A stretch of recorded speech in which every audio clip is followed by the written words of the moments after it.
Hello, everyone. This is Julie Cohen, and this is Work Life Leader Live. And I want to welcome everyone here, and we're going to get started soon. Before I introduce my guest today, who you can see on the screen, I do want to let you know a little bit about Work Life Leader Live. This is an irregular live broadcast that happens where I have conversations with really interesting people about topics that relate to work, leadership, and the intersection of our lives with that. So today is going to be another really interesting conversation. My guest today is Rick Gardner. Hi, Rick.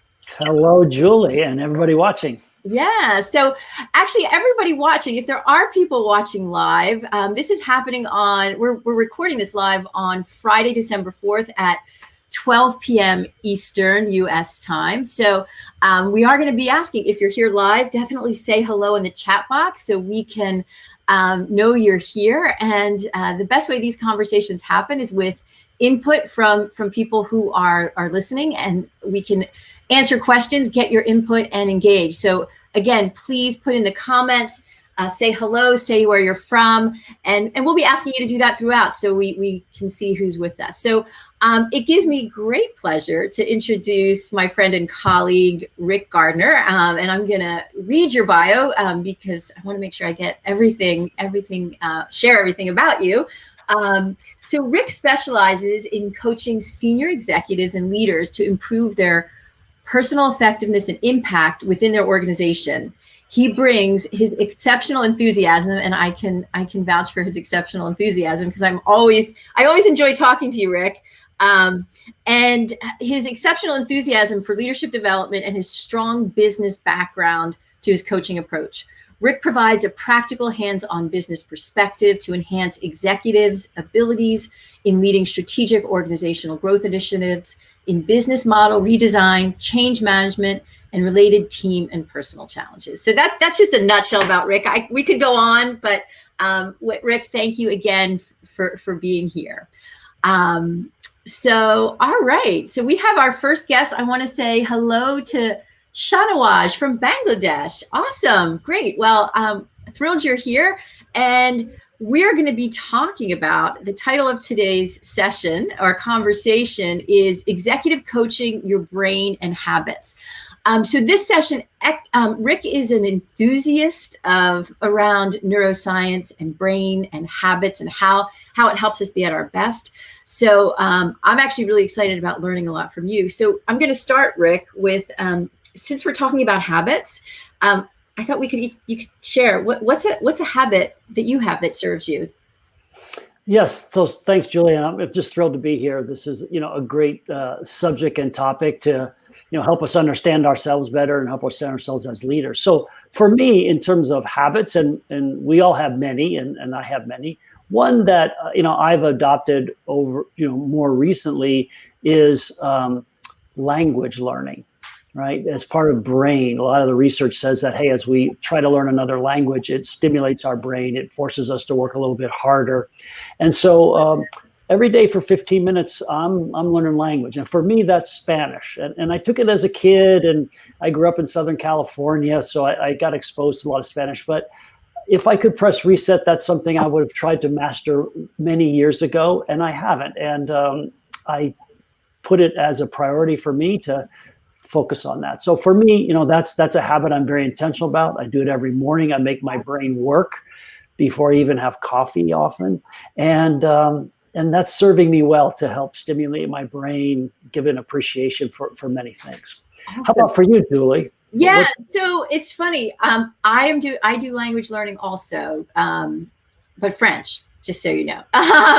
And so when I was thinking about this, I was just thinking of some basic habits. So, and they're very small, but one is flossing my teeth. And that's something I do every night. And like if I get in bed and, it's rare that I forget it, but if I get in bed and I will get up. It's like, cause that feels like it needs to be part of my routine. Mm-hmm. So that's a personal one. And on a professional one, and this is one I've developed over time. And part of it, I wonder if it's because of I'm getting older and I think my memory isn't as strong. But when I have a conversation, a business email, when I have a business conversation, whether it's phone call or, a Zoom, where it's leading to a next step for me, when I know I have to do something, as soon as I'm done that conversation, I do it right away. I don't wait. I don't write it down and say I'll do it later.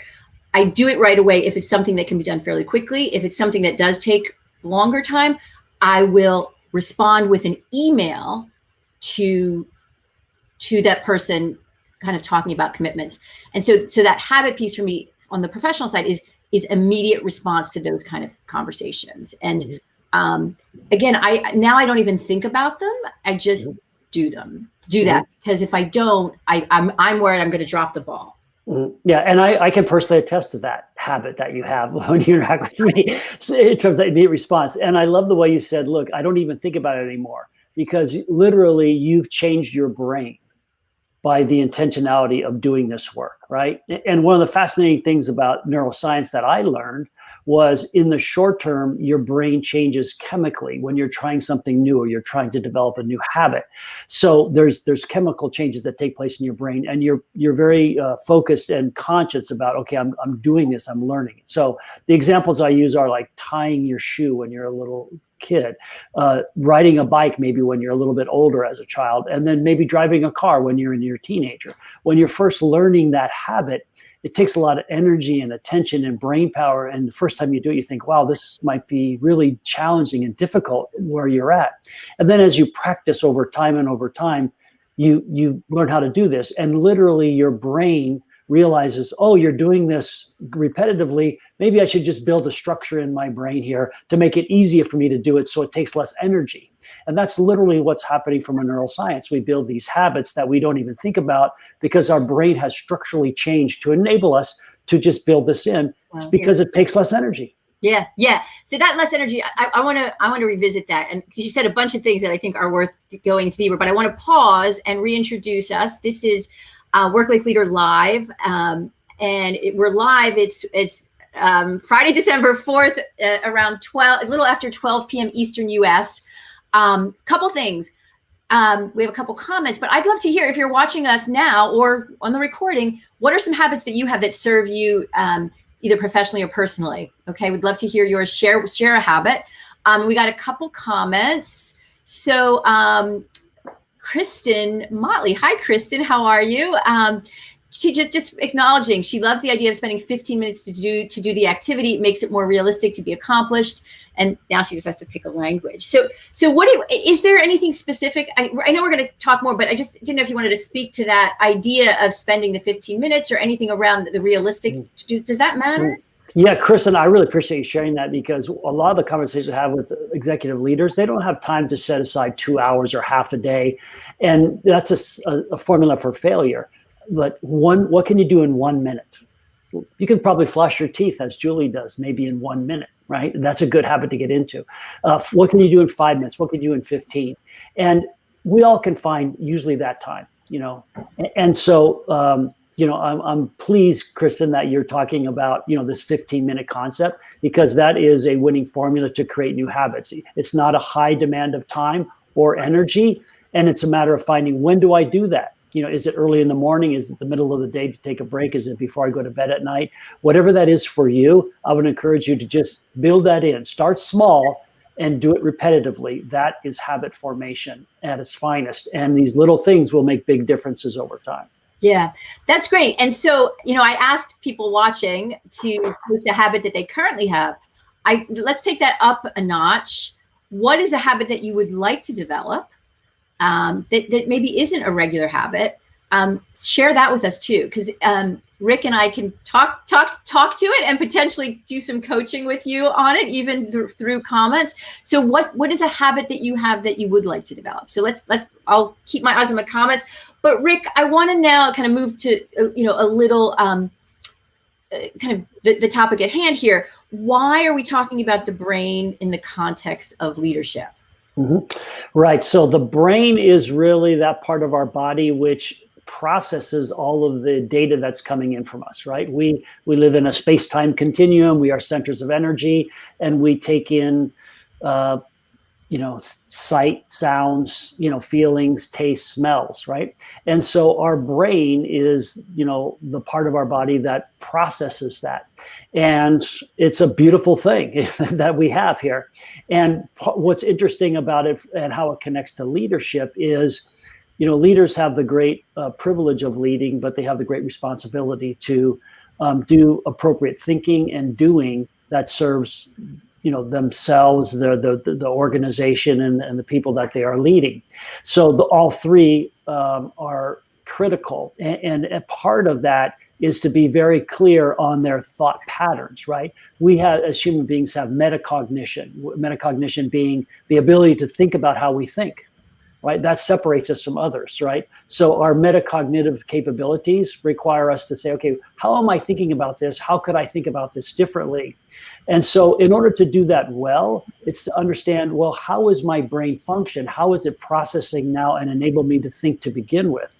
And so as we start learning more about, that sensory data, we have, structures in our brain that immediately we respond to, and then things that we can reason with. So we have both logic and emotional responses based upon how we're taking information. So when you know about this, we can work with it and become better leaders and create better habits. Yeah, it's interesting what you said. So what a lot of things struck me, but I'm going to focus on this one piece. When you mentioned about metacognition and the question implied in what you were talking there is what am I thinking about? That's a powerful coach. That's a powerful self-awareness piece. Then what am I thinking about? How is it getting me the results I want? Or if it's not, how might I need to think about this differently? That is a really powerful coaching question. What's going on? How might you need to think about this differently? That can facilitate behavior change. It can enhance creativity and innovation. So that type of language really can lead towards significant behavior change and growth and development. So that's a really important question. Yeah, I agree. And I think on that point, Julie, is first it's getting an appreciation for just the way you think now. There's nothing inherently wrong or right about the way you think. It's just the way you're currently thinking. And that is based upon your life experience, the data that you've had, that you've processed as you've grown up, and your brain is storing that and makes meaning out of that. And we have some slides that maybe we can show a little bit later in the broadcast to show how we are perceiving the world today and how we might perceive it differently, or what we see initially may be something else there. And this insight into how we currently process and how we might shift and look deeper or differently at things enables us to make better choices, and those choices become behaviors, and those behaviors become habits. And that's how we create better habits for ourselves as professionals, as people, and as leaders. And this is why it's so important to have a good understanding of what actually is going on in our bodies, and particularly our brains. Yeah. We have an interesting question, and I'm curious if this, how you think this relates. So I'm going to post it here, but it's around values and beliefs. So I'm curious. I'll post the question. It's from, and I'm sure unfortunately, I'm concerned I'm mispronouncing your name, Shanawaj. So please excuse me if I'm not pronouncing your name correctly. But what about values and beliefs? Do they play a role in how do they play a role in habit formation, in neuroscience, in kind of leadership? Yeah, it's a great question. So I appreciate you asking that question. And if we look at our processes, we have something called the ladder of inference, and we have a slide that maybe we can show up a little bit later in the broadcast. Later, or you want to talk to it? We could talk about it now if you want to put it up there. It's the last, I think the last slide. It's a little bit busy, but this will get to some of the beliefs. Yes. And this is really our processing at work here. And so what we do is we take in data and information, right? Things that we see, things that we hear, things that we feel. And so if we look at this ladder of inference, if you look at the very bottom, it talks about data and experiences. And we as human beings can't possibly process everything that's coming at us. So we have to focus and select the data, that second rung. And so you might be listening to the sound of my voice or looking at the screen. So that's the visual and auditory information you're actually taking in. But there may be other sounds around you, other things that you could direct your attention to, but you're not consciously processing it.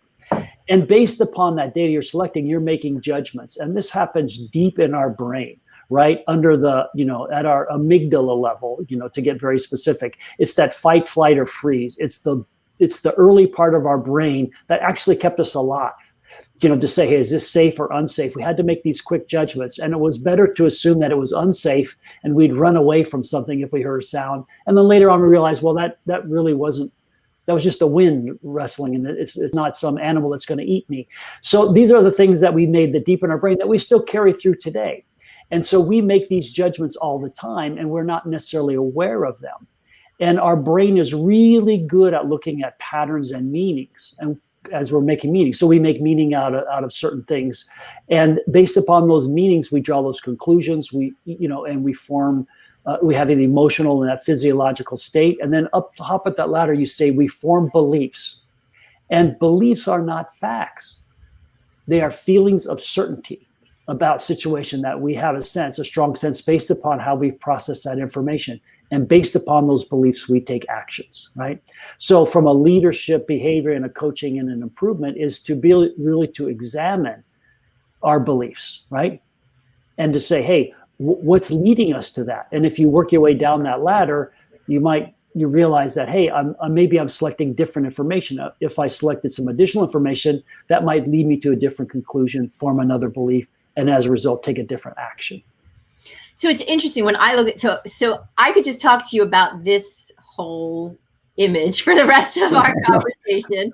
So I'll pause since I'm going to ask a couple questions just based on this and what you said, but I want to invite anyone who's watching us now or in the recording, what questions do you have about this? Rick this is a very complex model, and it's showing how complex our brains are. And, it's building on the question around how values and beliefs facilitate our perceptions.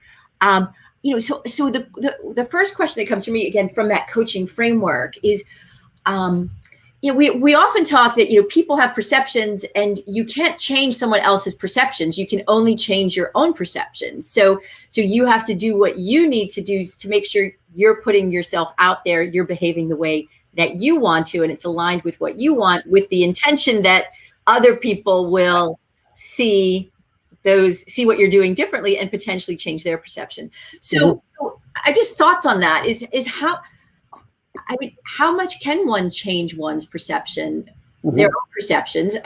Obviously, I believe we can change our own perceptions, but, looking at this, it seems much more complex than I thought it was. Yeah, well, this is our brain in action, right? Our cognitive processes. And so, I heard you say that we can't change other people's perceptions. And that may be a belief that you might carry around or other might carry around. And I might believe, hey, I think we can. We might not we might be able to change the perception of how they saw us last week, because that's maybe in the past, but we could change perception going forward. And we do that, just as you said, is by change how we show up, right? How we influence it, right? And it's this insight into, how we judge ourselves. Like we judge ourselves by our intentions, and others judge us by our behavior, because we don't know they don't know our intentions unless we make them explicit. So they're looking at the behavior and they're making judgments. Again, on the ladder of inference, they're judging. We're exceptionally good at this, judging as human beings, right? We judge all the time.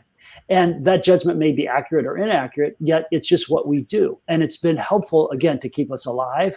And so our ability to say, what are we judging, or to suspend it, notice that we're judging and say, what else could it be, right? It's interesting. So I've done this experiment because I am a judger. Like I know I do this, and I use meditation to quiet my judgment. That's another habit that I've actually been trying to develop more. Learn language and meditate, because my brain often it feels like it doesn't shut down, and it is constantly evaluating, and at times that doesn't serve me. At times it is extremely valuable, and it helps me to do other things, but at other times it then prevents me from being how I want to be. So that resonated with me when you said, yes, we're all judging. That's what our brain does. Because I sometimes think it's not good. It's too much. It's too much. Right. So rejoice, you're a human being, right? And you're a functioning human being in life. And it's honoring the judgment. And I think you said an important thing, that is it serving you, right? Because at times we do need to make judgments and make decisions and choices. That's important. If we're not noticing that we're judging, and as coaches, we get trained on don't judge. And don't judge is like saying don't be human. And what I say is notice that you're judging, and say, okay, let me set that aside. And this is the metacognition, right? I'm thinking about how I'm thinking. And part of my thinking is I'm making a judgment here about this situation, this person. And, if I'm going to be a good coach, or if I'm going to be a good leader, I have to think, well, here's what I'm making a judgment on. What's contributed to that judgment? And if I set that aside and I begin to explore what other data should I look at? What else could be going on here that I'm not, noticing? That's when we really get some better insight into ourselves, into the situation, and can make more informed choices about what we decide to do. Well, it's interesting, that whole issue of judging. As a coach, I affirm exactly what you're saying. We're not supposed to. You don't necessarily tell your judgments. You share perceptions and let them. Let your client evaluate and make the judgment. And yet, there are times where, as a coach, it's really powerful to share, to give that judgment in a way that, facilitates, I guess, that moves. Does it move your client up the ladder? I mean, is that the rationale behind this ladder? If we look at it in application to more effective coaching? Well, for me, it's just to be able to do the self-reflection and self-examination, and that is that looking at that cognitive process. What are the beliefs I'm holding, or I want to take this action. Okay, well, what's led you to that? Oh, I believe that this is the right thing to do. Well, how did you arrive at that belief? Oh, well, here's something that happened, and so you start exploring that, and you realize, well, what else could be going on, or what else haven't you considered, right? Those short open-ended questions to help them explore more fully, what else might be happening, to make sure that they have some comprehensive thinking, right? Yeah. And then based upon that to say, okay, yep, I've thought through that, and I'm still in the place where I want to be, and I think this is the right choice, and now I feel even more conviction around it. Great. Or, what, this has made me, flex a little bit, and so I'm still directionally going the same way, but I'm going to do it a little bit differently because I need to maybe involve others or make some other choices.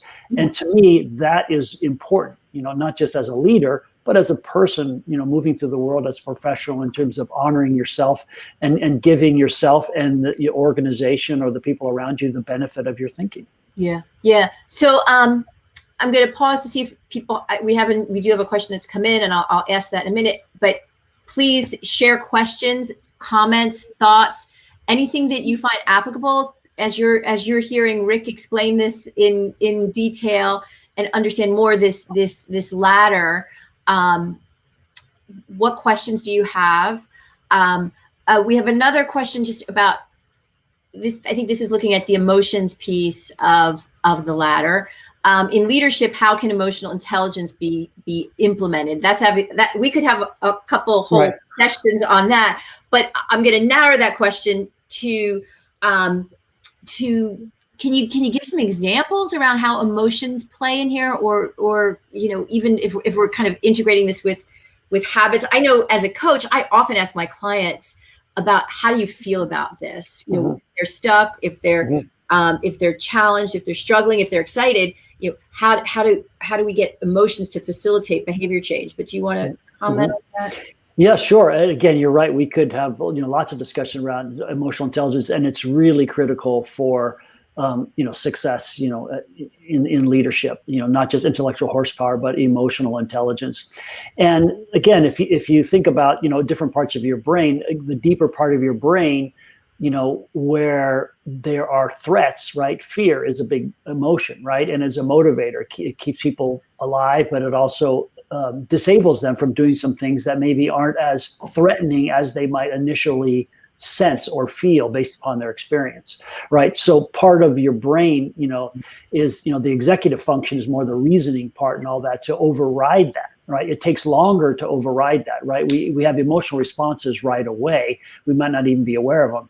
Our reasoning kicks in a little bit later. So if we are under threat, literally the chemicals in our brain, we get cortisol in our brain. So, we have adrenaline, because it's a survival technique. When we do something that is more reasoned and we get a good outcome that we like, we get dopamine hits in our brain and some pleasure, right? And so we learn something new. It's a novel. So just to being aware of our emotional states and not trying to block them, but how do we use them in more useful ways? How do we use our emotional energy in ways to connect up with people that we need to lead, people that we need to engage with? This is really valuable. And leaders that are devoid of emotional intelligence struggle, right? They can struggle. And so you need to have both good intellectual horsepower and good cognitive thinking, but also using your emotions in positive and productive ways. Yeah, I think I find, some clients are very surprised over the years of doing this. There's certain clients who get really surprised when I lead conversations about emotions. Like, really, we're talking about this?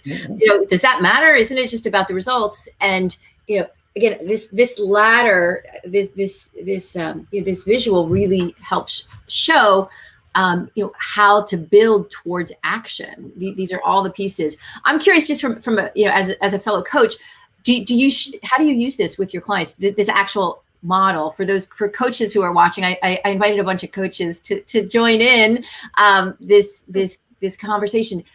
Do you use this actually directly with your clients? Would you share this with them? Yeah, so in terms of some assessments that I use, one of them is, a tool called Insights Discovery, and part of that is looking at, how we communicate, how we process information. So if you've done Myers-Briggs Type Indicator, DISC profile, any of these types of assessments, it's really getting an appreciation of your personality type, how you process information. So I use it in that context in terms of getting people to understand what your preferences are, because your current thinking and behavior patterns aren't good or bad. Anybody who's watching or listening, you're just being you, right? The question is, how effective is that, and how well is that, as Julie has said, how does it serve you in terms of what you're trying to accomplish personally or professionally or as a leader? And where it's suboptimal, you need the self-awareness, self-examination of how I'm thinking about this thing, how I'm feeling about it, and reframing it in more useful ways to get you what you want. Obviously within legal, moral, ethical, and policy boundaries, but you could show up any way you want within those boundaries. And so doing the work of that self-examination is really a basic first step, and getting an appreciation of how your brain functions is helpful in that regard. Yeah, that's great. All right, so I'm going to move off of this screen since we kind of talked a lot about this, but again, I think we could have a conversation on this ladder for each rung of the ladder could be a whole separate conversation. Is there anything else you want to highlight on this, Rick, before we? No, maybe we can have some fun. There's some other slides that might be fun for anybody who's watching or tuning in later. Okay. So maybe we can do some things around how we perceive things, what we see and what we experience, and how people might see that differently. All so right. maybe we'll go to the beginning, Julie. Yeah, I'm right there. So do you want to preface this before I show this image? Because I know there's right. So put it up. So this is perception, right? So as I mentioned before, we take in information, visually, we look at things, and then we look at that data, and then we look for patterns and meanings, right? To make sense out of what's coming at us, right? So this is a kind of, these are these optical illusion kind of things. What do you see, and what else might be there? So let's just put that up, and All right. So what do you see there? So anybody who might be joining us, put into the chat, what do you see there? Yeah, if anyone's watching live, let us know what you see. And we'll give some time, and then I'll share with you. If we don't get comments, I'll share what I see. Mm-hmm. All right. Anyone there? We'd love to hear what you see or see what you see. So just put in the comments. I see some more people are joining us. Our numbers are going up a little. Oh, no one's texting. Well, I'll share. Share. Unfortunately, I think there's sometimes a time delay between when we ask and people can kind of comment. Mm-hmm. But so I see a person, a face facing me. Okay, Bobby Block says a face. So I see a face. So Bobby, I also see a face that is facing me. So I see a person with a face with a headdress, a face with 2 eyes, nose, and a mouth facing me. That's what So you see one face. I see one face. In what looks like a mask, perhaps, something like that. Well, it looks like a headdress or something. A mask around their face, yeah. Okay. Now, someone else, Karen Spofford, just said a person's face and a panther face. A panther face. Panther face. Okay. Interesting. I don't see that. So I'm not it's funny when these kind of optical illusions, this is a self-perception. I am not good at these. Well, what's good, Julie? Well, I don't know. Again, so this is that metacognition. I know, like from a cognitive standpoint, I know a lot of these optical illusions. There's multiple things that you're quote unquote supposed to see, and usually it's rare that I can see the alternate thing until someone tells me, and then it comes, and then I can see it. So, so we got another. Let's see. Blurry face with a headdress. Yes, one face with a headdress around it. Headdress looks like a panther. Okay. Anybody see two faces, right? Two faces at the same time? Yeah, two faces within that mask. So if you look carefully at the left side of that face that you're looking at, Julie, the half of it might be, it appears to be maybe a woman leaning to her left, getting ready to kiss a man. And on the right side of the headdress is a man leaning down with the nose to kiss the woman. Do you see that? So if you just looked at my face, if you rewind this video for like 10 seconds, my face, you would have seen my face go like this. Do you see it?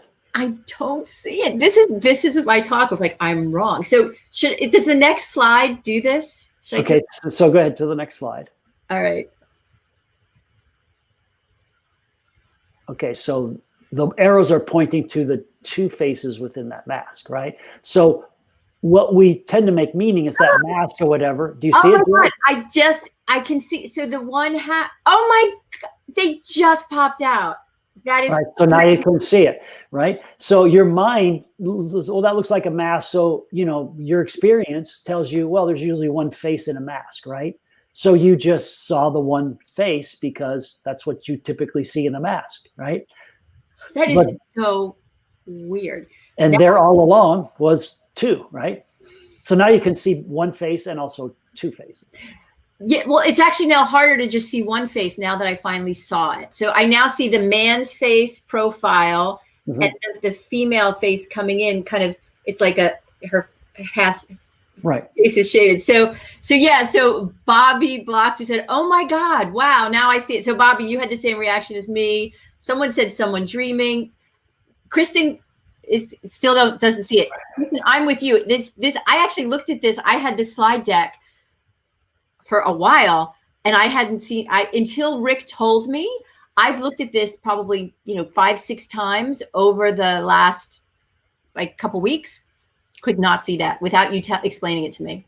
And this is an example of our reality is not others' reality, right? And we're looking at the same thing, and we're certain there's only one face there, or we're certain we can see two and other people can't. And this is where we get sideways. And a lot of conflict is not because, we disagree. It's because we don't have a shared understanding of reality, right? And so being able to explore and being curious about what are you seeing, what that I'm not seeing, right? Or how do you see that differently? Right. Want to do another one, Julie? There's another one. But before we do that, so can you comment? So we got a lot of people. We're going to do another one. So be prepared to put a comment in. So let's take just an application from this. So how do we apply this to leadership? How do we apply this to personal leadership or organizational leadership? Let's give a nugget here. Right. So you're in a meeting, you're having an interaction with a client or a customer, and you see certain things. And that's all you make those judgments, and you form some conclusions, and you have an emotional feeling about what's going on. What's going on based upon what you've taken in, right? And you certainly haven't taken in everything that's available to you. You've just focused on, what a client said, maybe how that relates to, your prior experience with that client, and you have a reaction, an emotional reaction. You process this. And so that's your experience of that situation. If someone else was in that same meeting, they may have a similar or very different, perspective of what's going on. And this is the power of teams, right? Where everybody can say, look, this is what I saw. This is what I noticed. This is how I interpreted it. And when you get this shared conversation going about what I saw versus what you saw, what did we both see the same? What did we see differently? Now you can make some choices about, all right, so given that, what should we be doing going forward? And we can be very intentional about that, right? Versus thinking, hey, my view is the only view, or my view is the right view. If you think differently, Julie, something must be wrong with you. Well, that's flawed thinking, right? There's a different view. And that, I think you hit the nail on the head from multiple perspectives. But the struggle that I had, like the personal struggle that I just had here, seeing that the alternate view of both faces, if you can apply that to sharing an idea or learning a new skill or overcoming a challenge, someone on your team could be struggling with something that feels so obvious to you, and empathy could really serve you here. This was fun and light, so no one I didn't need anyone to feel empathy for me. Oh, Julie, I'm sorry that it's difficult that you're not seeing this, because this was light and fun. But empathy could go a long way around when not everyone perceives things the same way also. So I just put that out there. It's funny, Bobby, before we go to the next one, Bobby Block asked an interesting question, and I don't know this, maybe you do. She's curious if anyone sees the two faces first. Do you have experience with that? So all the times that's a really great question, Bobby. All the times I've done that, everybody sees usually the single face. And then when I ask, does anybody see two? And people look, several people say, oh yeah, I see two now. Many people struggle. And then when I point it out, if I'm there in a room, then, I might even, move my cursor or draw a line or point on the screen, the outline of where the man and the woman are separate. And then people begin to see that, right? Yeah. All right, should I go to the next one? Yep, the next one. Okay, so this is, how many circles do you see? Right? This one's even a little more challenging, I find, with people. It's like, how many circles do you see? So it's interesting. I'm always honest. That's one of my core values. So I have been looking at this for a long time, before, and I could not see any circles. And then, then when I was able to see this when I moved it forward.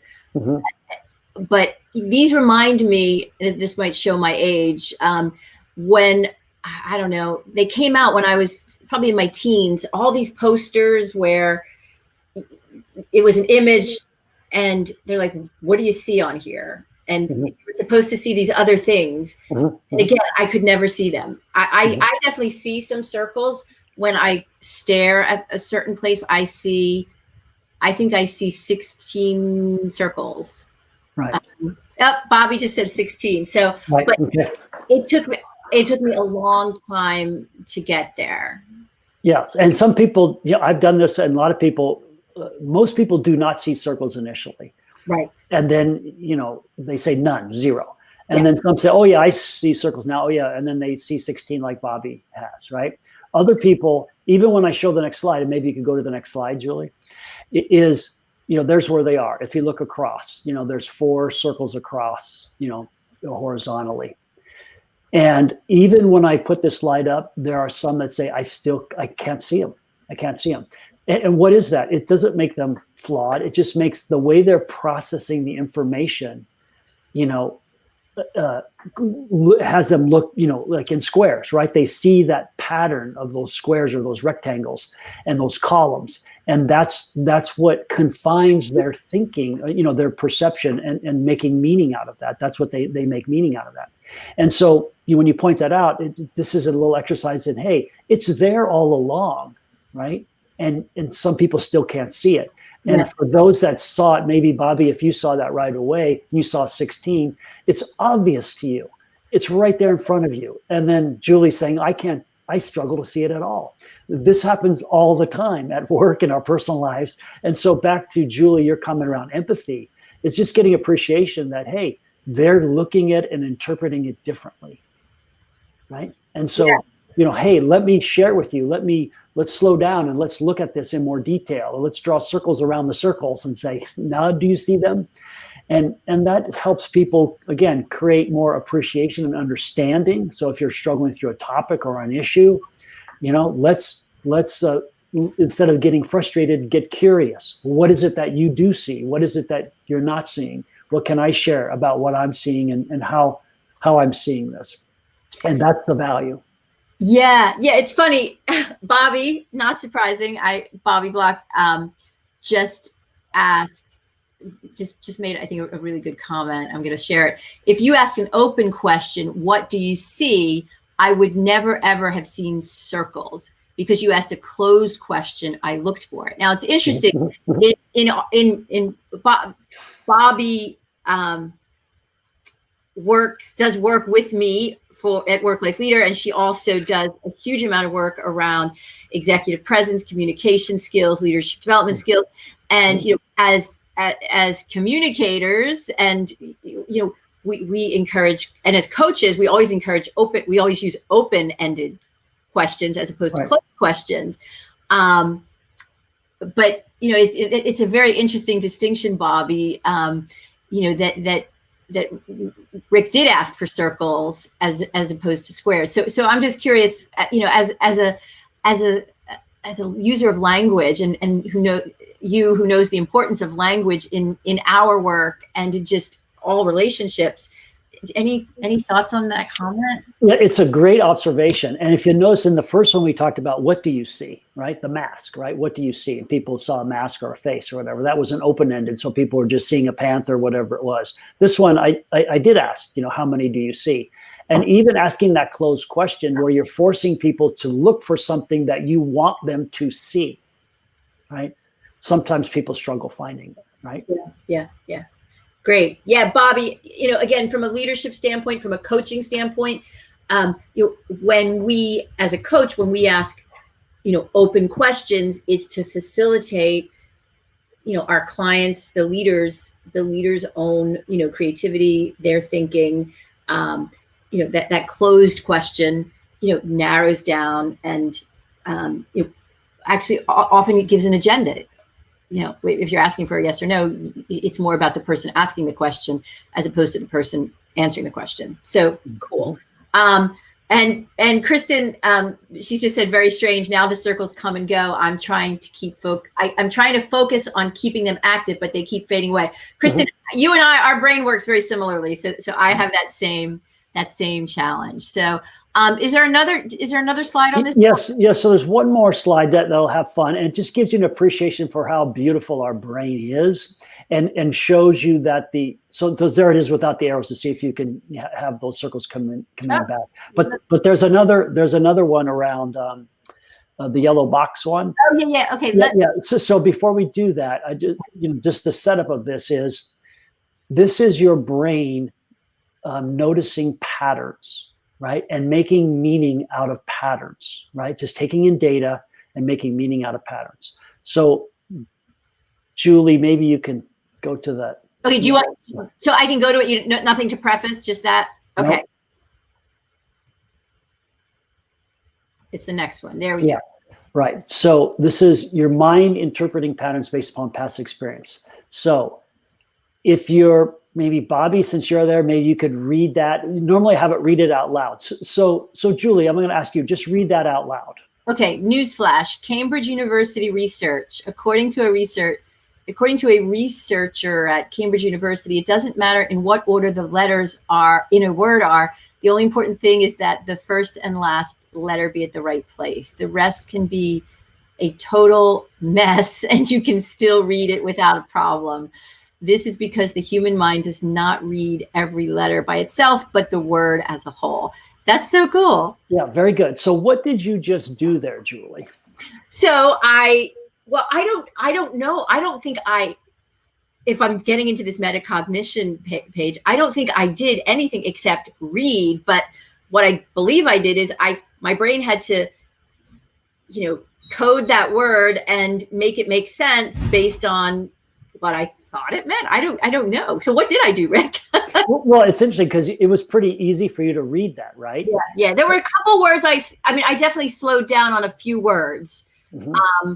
According to a research, it was that researcher, because it was researcher, and at first I just read it as research. Mm-hmm.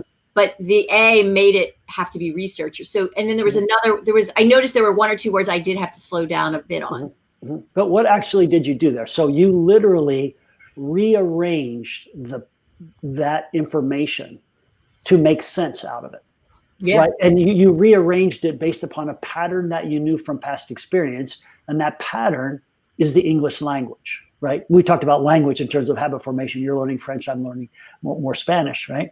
But you're encoded in English, right? So if someone was, and I've done this in groups where English was not the first language of someone that I was working with, right? It was their second language. So if someone was just learning English like we were learning French or Spanish, they looked at that first word, they might go to the dictionary and look up AOCCDR, not find it, and think, I don't know what that word is. Maybe this isn't English. Maybe it's some other language, right? But you quickly, oh yeah, this is what it is. And I always ask the question, well, is that what it is? Or is that what it means, right? And you've made meaning out of a bunch of letters on a screen to make sense based upon your past experience. And that's what we do all the time. Yeah, it's interesting. I'd be curious. I need to find a linguist to ask this question to you, or you might know. So I wonder, as learners of French and Spanish, again, I've been studying French for probably 20 years, but I don't know the language. I can't speak it. I'm always just a beginner. But I wonder what would do if someone did this in French, or for you Spanish, that it wasn't our native language, but we know enough about it. I'd be curious what our brain does with that. Mm-hmm. Yeah. Right. Yeah, it's a good question. And, I'm not sure. I've not done this in a different language. Right? Yeah. And if I think if we know enough of it, we could say, oh, I don't know what that says, but I noticed that. Right. So, for example, even on looking at Japanese, I do a little conversational Japanese. So I can speak it and understand a little bit of it. But the writing is hiragana, katakana, kanji. It's a mixture of three different types of symbols, right? And so I can't tell you what it means, but I can notice, oh, that is a hiragana or a katakana or a kanji symbol. Huh. So that's as far as I go, right? I still don't know what it means, but I recognize the pattern or that particular symbol. And so again, this is my brain, right? Others that are, gifted in that language, no problem, they can read it. Yeah. So Bobby made a comment, and I'd love to hear if anyone else has other comments about this exercise or any of the other exercises before we wrap up. Please put it in the comment box and I can share it with Rick. So Bobby just said, so cool. I'm going to make my family members read this and then prove to them that their past experiences inform their current meaning making. That's great. Yeah. And that's the point, right? Is that we're doing this all of the time. We're making meaning out of what we see and what's coming at us based upon our past experience. And that's a beautiful thing. And that may not be the complete picture of what is actually going on. Right. And so to be open and curious around what else might be going on here, what else might this mean, and inviting and enrolling other people in the conversation around that creates a richer life experience. And from a leadership standpoint, it's essential. Yeah.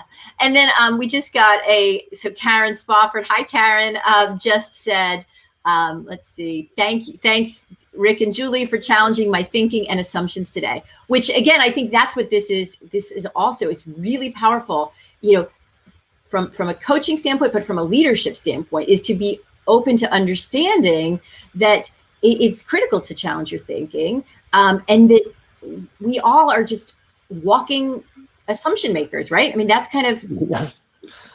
That's right. That's right. And it's not a bad thing, but this just reminded me that the thinking about thinking is so critical. It facilitates self-awareness, and it's powerful in kind of how you engage with the world. Awesome.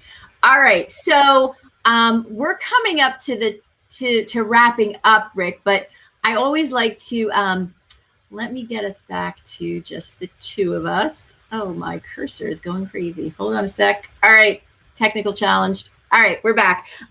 So we are wrapping up now. I use the phrase big rocks, but what's the one or two takeaways that you think that you want someone to walk away with from this conversation? It's the thing that you mentioned in terms of that metacognition, that self-awareness, and that ability to self-reflect. This is critical to leading a full and enriching life, and being able to give you the power to make choices around how you show up and how you deal with the situation.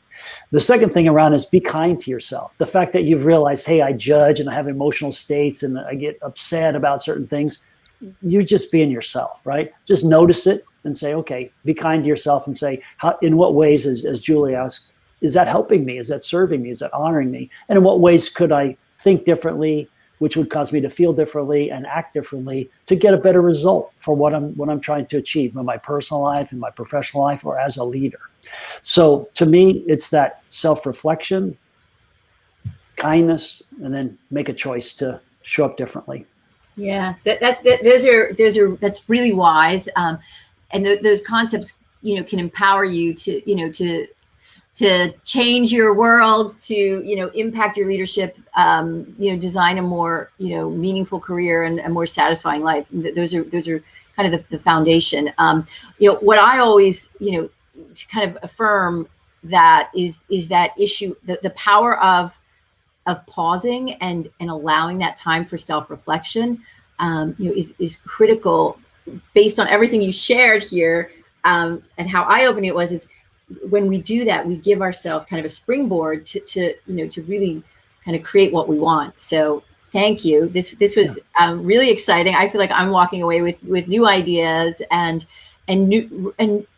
reminders of what I can do, both for my clients and for myself, to really make an impact. So thank you, Rick.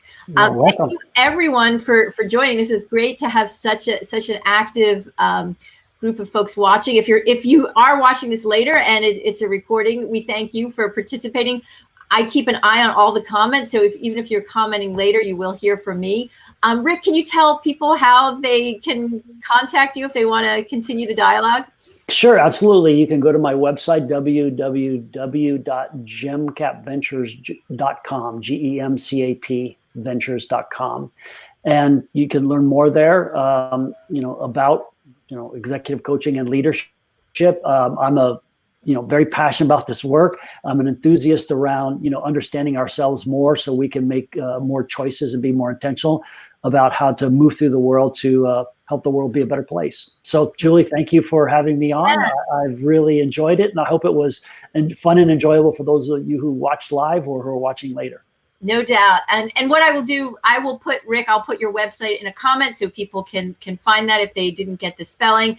And want to thank everyone for joining us. It makes it so much fun for me and the person I'm talking to when we have a really active chat. So thank you. And please watch out for new episodes. I'm always looking for topics that you're interested in. So feel free to put in in the comments other topics you want to hear, any people you want me to be talking to, or if you think I should be talking to you here about something, let me know what you want to talk about, because my intention is always talking to really smart, interesting people about topics that are valuable to all of us. So thanks all, take care, and we'll see you again on Work Life Leader Live.